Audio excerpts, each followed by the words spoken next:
Chegou a hora de explorar o universo da cibersegurança, onde o futuro e a proteção do presente se encontram. Já pensou em como estamos o tempo todo conectados? Mensagens, compras online, fotos, vídeos, tudo isso circulando por uma rede gigantesca de dados. Mas quem garante que tudo isso está seguro? É aí que entra a cibersegurança, uma área super importante para manter nossa vida digital protegida e sem surpresas. É nesse cenário que encontramos profissionais incríveis fazendo toda a diferença. Segurança cibernética é um assunto bem amplo, uma área que envolve tanto tecnologia, envolve pessoas e envolve processos. Então, quando a gente fala de cibersegurança em geral, a gente está falando de vários processos que devem ser implementados para que você não tenha golpes, não tenha ataques, mas esses processos, eles normalmente são protegidos por alguma tecnologia que são usados por pessoas. Então, esse ambiente todo que se mistura no dia a dia é o que a gente chama do ambiente de cibersegurança. A tecnologia em si, ela não é suficiente para garantir a nossa cibersegurança. Portanto, o comportamento da pessoa, ele vai definir se você vai cair em algum golpe, sofrer algum ataque ou não. Então, a atitude da pessoa dentro da internet, ela é o pilar principal. O uso consciente da internet é o cerne aí da questão. O que a gente pode fazer para minimizar os impactos enquanto a gente usa a internet da maneira correta, né? Então, primeiro, entender que aquele espaço ele é público e tudo que você joga lá, ele sai do seu controle, do seu domínio. Então, se eu coloco uma foto, se eu coloco um vídeo, se eu coloco a minha opinião, tudo isso depois que eu postei, foge do meu domínio. Então, entender isso já te traz um comportamento que você deve tomar muito cuidado com o que você vai postar. Outra coisa que a gente deve ter consciência é que as pessoas que estão envolvidas nesse espaço, elas são as mais diversas possíveis. Então tem pessoas boas e tem também pessoas ruins. Muitas das vezes não sei quem está do outro lado. Eu posso ter uma ideia, pode ter uma descrição, algo do tipo, mas eu não tenho a certeza. Então, usar a internet tem que ser sempre com esse pé atrás.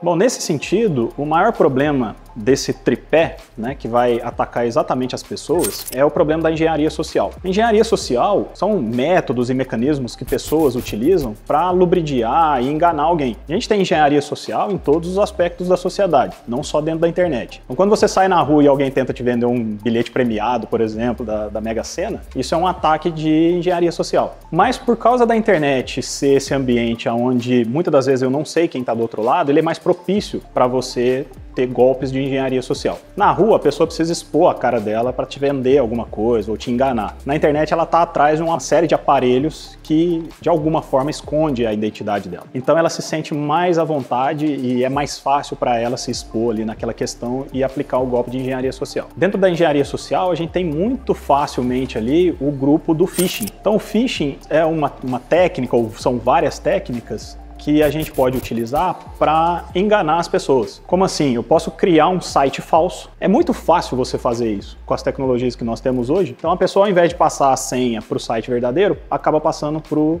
terceiro malicioso que criou aquele site. E nessa linha a gente tem várias outras formas de fazer um golpe de engenharia social. Posso fazer isso pelo WhatsApp. Um golpe muito comum, pegar uma foto de alguém, falar que troquei de número, né? Manda mensagem pro pai, pra mãe, para um familiar, fala, ó, esse é meu número novo, anota aí. Logo em seguida eu peço lá, ô, você pode pagar esse boleto, eu tô com um problema aqui, depois eu te pago, né? Coisa desse tipo acontece muito facilmente. Esses golpes de engenharia sociais são os mais comuns hoje em dia que afetam diretamente as pessoas dentro desse ambiente da internet. Estamos todos conectados, seja para estudar, trabalhar, conversar com a família ou até pagar as nossas contas pelo celular. Mas será que estamos usando a internet com segurança? No mundo digital existem riscos, golpes, roubo de senhas e pessoas tentando enganar quem usa a internet. Isso vale para adultos, idosos e principalmente para os jovens. Com alguns cuidados simples, todos nós podemos navegar com tranquilidade e proteger nossa vida digital. Use senhas fortes e diferentes para cada conta. Nada de 1, 2, 3, 4, 5, hein? Ative a autenticação em 2 etapas. Essa será uma camada extra de proteção. Desconfie de links e e-mails estranhos. Se parece suspeito para você, provavelmente é. Mantenha seus dispositivos atualizados. Atualizações corrigem falhas de segurança. Evite usar o Wi-Fi público sem proteção. E se precisar, use uma VPN. Desconfie de ligações e mensagens pedindo dinheiro urgente. Confirme sempre com a família. Nunca compartilhe senhas com ninguém, nem mesmo por telefone. Peça ajuda a alguém de confiança se receber uma mensagem em um site que pareça estranho. Use apenas aplicativos oficiais para banco, compras ou conversas. Se algo parecer bom demais para ser verdade, provavelmente é golpe. Não importa a idade, jovens, adultos ou idosos, todos estamos online e sujeitos a perigos. A boa notícia é que, com conhecimento, podemos navegar de forma mais segura e consciente.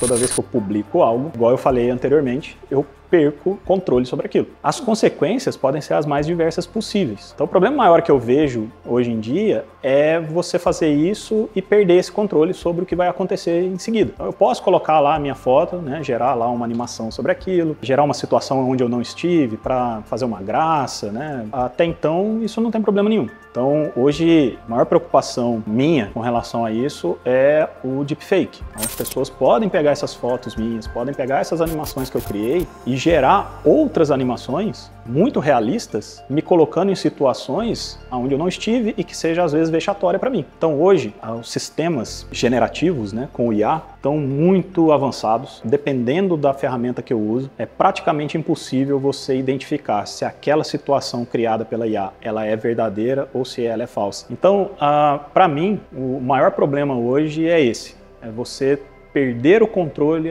no momento que você entrega aquela informação sua para essa IA. Não temos como ignorar o fato da evolução tecnológica continuar sem a gente. Então não tem como parar esse processo, não tem como fazer algo que limite o avanço tecnológico. Pode parecer que a IA é uma coisa ruim, né? Mas eu enxergo a IA como uma ferramenta. Se ela é boa ou ruim, depende de como que a gente emprega. Obviamente a IA veio como uma excelente ferramenta que ajuda a gente a progredir e obviamente também vai ter pessoas que vão fazer mau uso disso. E o que é importante então? A gente tendo consciência de que ela pode ser usada para o mal, a gente criar ferramentas que nos mostrem se e quando ela foi usada para o mal. Então hoje a gente já tem inteligência artificial que olha para um vídeo, por exemplo, e fala, não, isso é fake. Então a gente tem que avançar também nessas medidas de combate ou proteção quando e se essas IAs forem usadas para o mal. Então se elas forem usadas para o bem e melhorar a qualidade de vida, nossa, ótimo, maravilhoso, mas se elas estiverem sendo usadas para o mal, eu tenho uma ferramenta que me auxilie a perceber que aquilo é algo que foi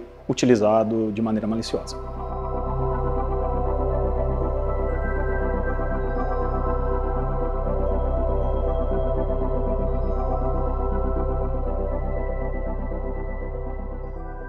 A gente tem visto um avanço assim, muito significativo nessa linha de uso da inteligência artificial. Acredito que isso vai explodir ainda muito mais. Acredito que o advento do computador quântico deve chegar dentro dessa janela e tudo isso, obviamente, vai trazer um avanço tecnológico muito grande para a sociedade, mas traz também algumas preocupações. Essas todas que a gente já citou com relação à IA. E, por exemplo, a hora que a gente já tiver um computador quântico funcional, tudo que a gente conhece hoje de criptografia acaba caindo por terra. O computador quântico ele tem a capacidade de quebrar as criptografias atuais hoje muito rapidamente. Então, sempre vai existir essa balança, né? Então, ao mesmo tempo que as pessoas já sabem e não dá para parar o avanço do computador quântico, ele vai acontecer, as pessoas já estão preocupadas com as criptografias quântica e pós-quântica, que vão resolver o problema da criptografia atual frente a um computador quântico. Mas o que eu vejo é que esse avanço tecnológico cada vez mais vai acontecer seguido do avanço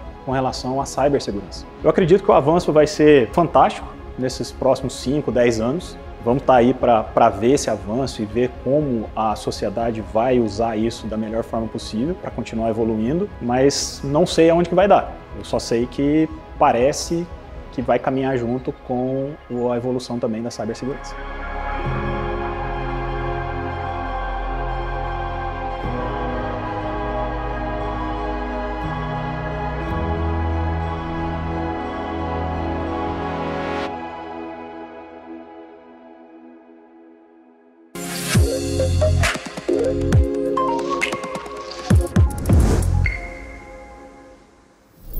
Olá pessoal, meu nome é Matheus, eu sou de Engenharia de Telecomunicações da Inatel. Vou demonstrar para vocês um gerador a partir de painéis solares.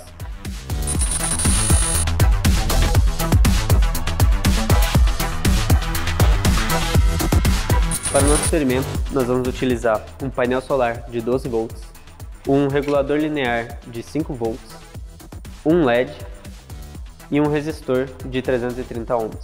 Para conectar tudo isso, nós vamos utilizar uma protoboard. Para servir como sol, vamos utilizar um LED de alta potência e uma fonte de tensão variável para alimentar esse LED.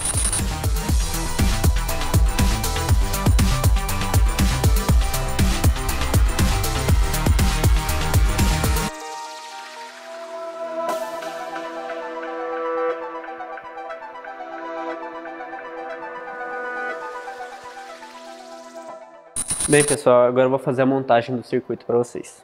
Primeiro o regulador linear, onde ele tem o primeiro pino é a entrada, o pino do meio o GND e o último pino a saída. Conectar ele na protoboard.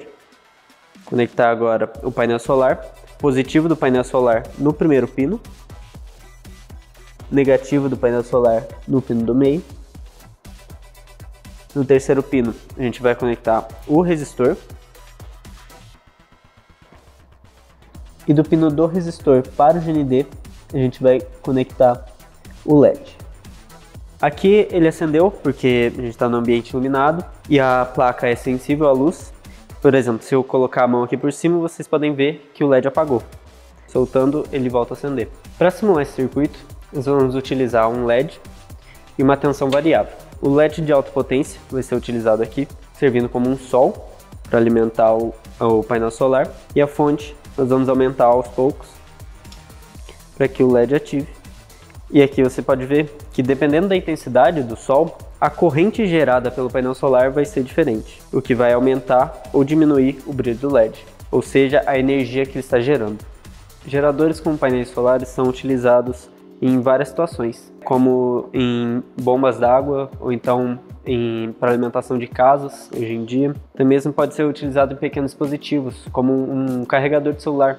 Tem diversos dispositivos que você pode alimentar utilizando um gerador. Desde que ele tenha potência suficiente para alimentar aquele dispositivo, ele vai fornecer energia para ele e que tenha, claro, luminosidade em cima dele. Com a fonte aqui, estou aumentando a tensão no LED, fazendo com que ele aumente a iluminação. Consequentemente, a placa solar absorva mais energia e transmita para esse LED. Agora estou baixando e vocês podem ver que a corrente diminui e diminui a luminosidade do LED. Agora nós vamos medir a corrente que o painel solar está gerando. Primeiro vamos desconectar o pino positivo do painel, abrindo o circuito, e então fechar o circuito com os pinos de prova do multímetro. O Diego vai aumentar a intensidade do LED e você vai ver que a corrente no multímetro ela vai aumentando.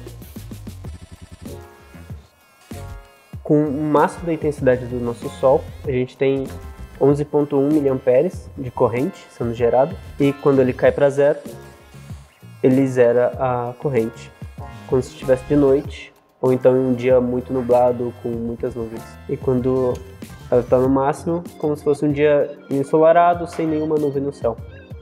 Então é isso. Espero que tenham gostado do experimento e até a próxima. Já conhece o Nativos do Futuro?